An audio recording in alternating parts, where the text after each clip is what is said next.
गुजरात के वडोदरा से एक बड़ी खबर सामने आ रही है, जहां शहर के समा इलाके में देर रात रफ्तार और नशे के जानलेवा कॉम्बिनेशन ने एक हादसा कर दिया।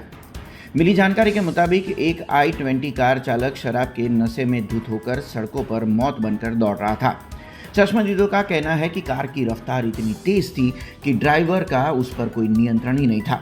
सबसे पहले इस बेकाबू कार ने GSPCL सर्कल के पास लारी वाले को जोरदार टक्कर मारी, लेकिन ड्राइवर ने गाड़ी रोकी नहीं, बजाय उसकी रफ्तार बढ़ा दी। आपको बता दें कि मौत की ये दौड़ अयप्पा ग्राउंड के सामने जाकर रुकी।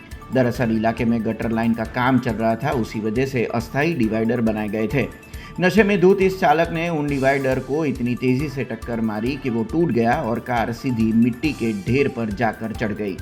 स्थानीय लोगों ने राहत की सांस ली, क्योंकि उनका मानना है कि अगर डिवाइडर वहां नहीं होता तो ये कार कई राहगीरों को अपनी चपेट में ले सकती थी और मामला कहीं ज़्यादा गंभीर हो सकता था। दरअसल पुलिस ने अब इस मामले की जांच शुरू कर दी है और आरोपी चालक के खिलाफ कानूनी कार्यवाही की तैयारी में है। मंगल पांडे रोड पर आ गाड़ी अमदावाद पासिंगनी थी, तो मारू जाणवा मळ्युं छे के हरणी बाजूनो कोई छोकरो हतो यंग ब्लड, ये मंगल पांडे थी समा गाम बाजू आवी रहेलो हतो। तो वच्चे उलड़िया हनुमानजीनुं मंदिर आवे छे, तई गाड़ी शाकनी लारीवाळो एक भाई जतो टामेटा लईने, तो एने અથડાવી એ ભાઈને માથા ઉપર ઈજા થઈ છે। મારા ખ્યાલથી શાહજી હોસ્પિટલ લઈ ગયા છે। એ ગાડી જલારામ મંદિરથી સમા રોડ ઉપર આવી રહેલી હતી।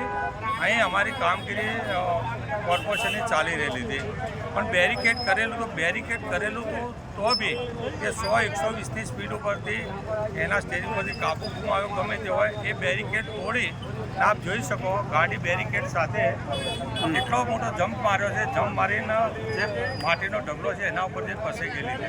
સમજી લો માટીનો ઢગલો ના હોત તો મોટી કોઈ જાનહાનિ થઈ હોત 100%। हमसे जुड़े रहने के लिए हमारे YouTube चैनल को सब्सक्राइब करें और नई वीडियो की नोटिफिकेशन के लिए बेल आइकॉन को दबाएं।